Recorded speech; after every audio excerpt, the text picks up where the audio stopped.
తాకిన వెంటనే ఆ కన్యక క్షణాల్లో కాలి బూడిదగా మారింది. ఆ ప్రదేశమంతా గోలగోలగా తయారయింది. విగ్రహంలోంచి మధురమైన సంగీత ధ్వనులు వస్తున్నాయి. నిశాచర రారాజులారా, అమ్మవారికి బలి ఇచ్చిన ఈ జంతువు ప్రసాదాన్ని స్వీకరించండి. విద్య నేర్చుకోవడం వేరు, విద్యను ప్రదర్శించడం వేరు. వశీకరణ తంత్రంలో ఎన్ని రకాలుంటాయో తెలుసా? మనకు కావలసిన దానిని సాధించుకోవాలంటే మనమే ప్రయత్నం చేయాల్సి వస్తుంది. అలా భయంగా చూస్తున్నారేంటి? భయపడాల్సిన పని లేదు. ఇదిగో ఓ ప్రేమ కథ, జగతెరుగని చెలిమి కథ, మనసెరుగని యువతి కథ, ఇది మన కథరా. నమః శివాయ, నమః శివాయ, నమః శివాయ.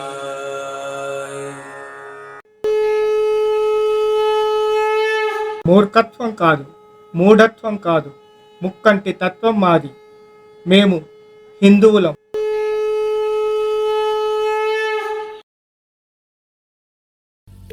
స్వరమాదిరి మంత్రాలను చదవటంలో మునిగిపోయింది.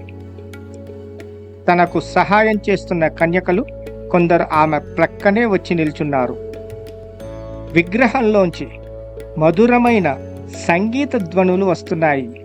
ఆ సంగీత ధ్వనులు వింటున్న కన్యకలకు తమ శరీరం అదుపు తప్పి నాట్యం చేయసాగింది. అక్కడికి నిశాచర జాతికి సంబంధించిన ఒక్కొక్క రకమైన పక్షులు రాసాగాయి.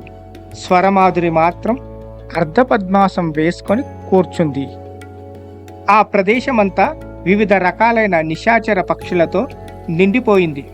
అందులో గుడ్లగూబ జాతికి చెందిన పక్షులు అలువు, ఉలూకము, కాకాభీరువు, కాకారూకము, కాకారి, కోటడు, కోటము, కౌశికము, గూబ, ఘూకము, తొర్రబులుగు, దివాందము, దివాభీతము, నక్తాంచరము, పలుగుపిట్ట, పెద్ద పులుగు, పేచకము, భీరూకము, రక్తనాసికము, వాయసారథి, శునాశీరము, హరినేత్రము, ఇలా అనేక రకాల పక్షులు వచ్చి అక్కడి పరిస్థితిని గమనిస్తున్నాయి.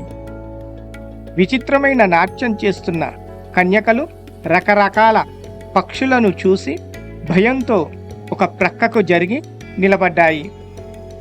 కన్యకలను గమనించిన స్వరమాధురి గంభీరమైన స్వరంతో, నాట్యాన్ని ఆపేశారేంటి? కన్యకలారా, నాట్యం చెయ్యండి ఆదేశించినట్టుగా అంది. భయంతో ఉన్న కన్యకలు స్వరమాధురిని, నిశాచరులను మార్చి మార్చి చూడసాగాయి. అలా భయంగా చూస్తున్నారేంటి? భయపడాల్సిన పని లేదు. ఇవన్నీ కాకాలీరవ మాత ఆదేశం మేరకే ఇక్కడికి వచ్చాయి అంది స్వరమాధురి. ఆమె మాటలను విన్న కన్యకలు కొద్దిగా ధైర్యం తెచ్చుకొని మళ్ళీ నాట్యం చేయడం ప్రారంభించాయి. కన్యకల నాట్యాన్ని చూస్తున్న నిశాచరాలు తమలో తామే మాట్లాడుకోవడం ప్రారంభించాయి. వాటి ముచ్చట్లతో ఆ ప్రదేశమంతా గోలగోలగా తయారయింది. సమయం గడుస్తుంది. కొన్ని నిశాచరాలు తల తెగిపడి ఉన్న జంతువును పీక్కు తినేందుకు దానిపైన వాలాయి. కానీ దాన్ని తినకుండా అటూ ఇటూ దిక్కులు చూస్తూ నిలబడ్డాయి. నిశాచర రారాజులారా, అమ్మవారికి బలి ఇచ్చిన ఈ జంతువు ప్రసాదాన్ని స్వీకరించండి. మీకిది సంతృప్తిని ఇయ్యకుంటే చెప్పండి.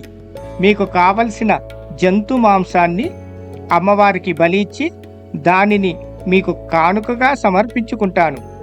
మీరు స్వీకరించకుంటే నేను చేసే పూజలోని ప్రథమావరణం పూర్తవదు అంది స్వరమాధురి.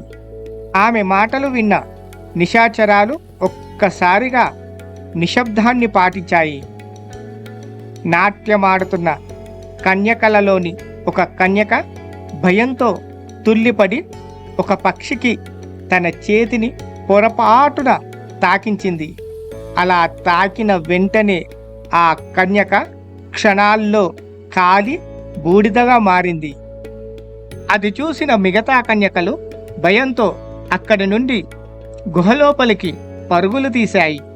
ఇదంతా గమనిస్తున్న స్వరమాధురికి ఏం జరుగుతుందో అర్థం కాలేదు.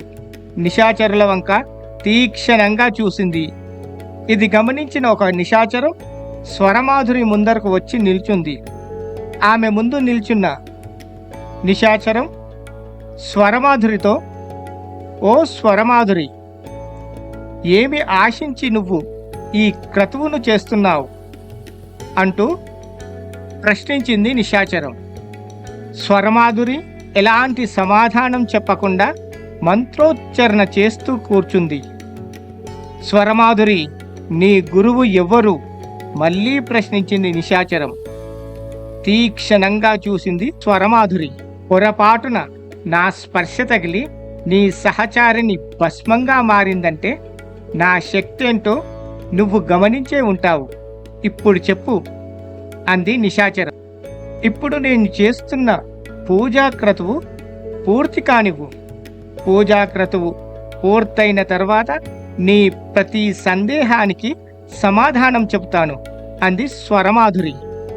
పూజాక్రతువు పూర్తి కాకుంటే? అంది నిశాచరం. ఏంటి నువ్వంటున్నది? పూజాక్రతువు పూర్తి కాకపోవడం ఏంటి? అంది స్వరమాధురి. ఇంకా అర్థం కాలేదా? నువ్వు చేస్తున్న క్రతువు తప్పు అంది నిశాచరం. నేను చేస్తున్న క్రతువు గురించి మీకెలా తెలుసు? అడిగింది స్వరమాధురి. అందుకే అడుగుతున్నా, నీ గురువు ఎవరు?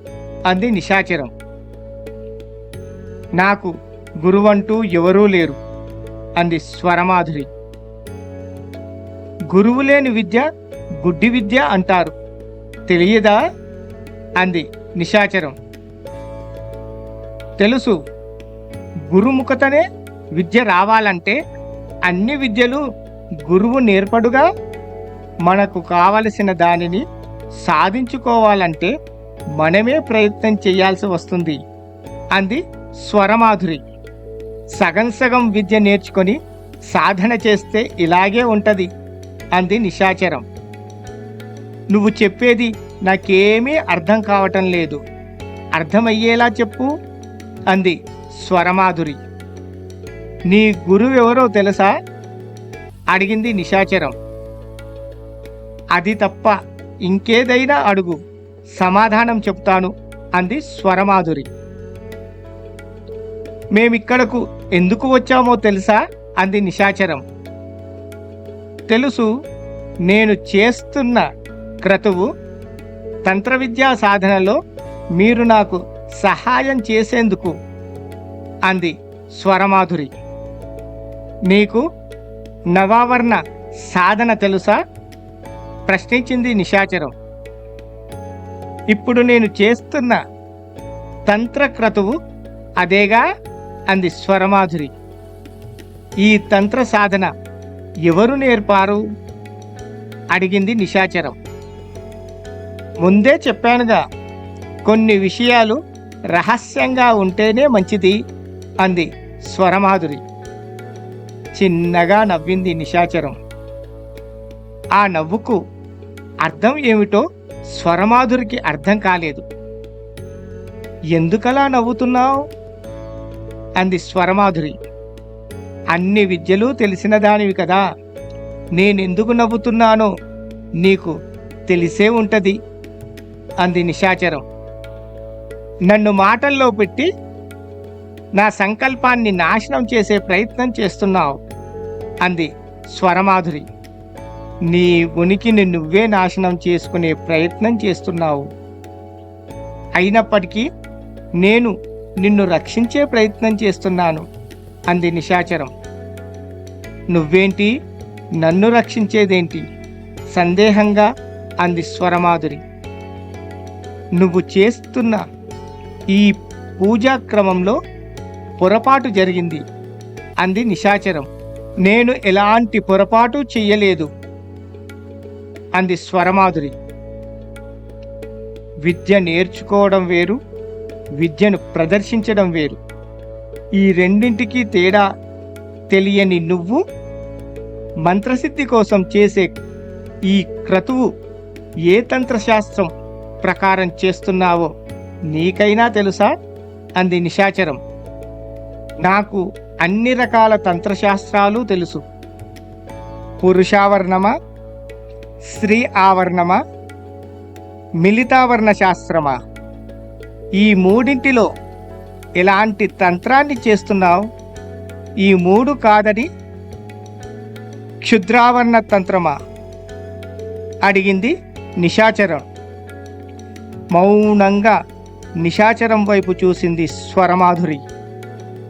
సరే, ఇవి కాకుండా వశీకరణ తంత్రాన్ని చేస్తున్నావా? చేస్తే వశీకరణ తంత్రంలో ఎన్ని రకాలుంటాయో తెలుసా? పోనీ సమ్మోహన తంత్రం గురించి తెలుసా?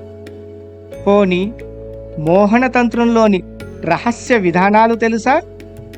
వెంటనే ప్రశ్నలను అడగడం ప్రారంభించింది నిశాచరం. ఏమని సమాధానం చెప్పాలో తెలియని స్వరమాధురి నిశాచరాలన్నిటినీ పిచ్చిదానిలా చూస్తూ కూర్చుంది.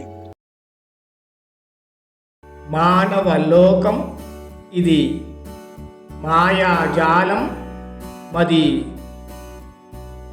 గాయపడిన హృది కార్చిన అమూల్య చరితం ఇది.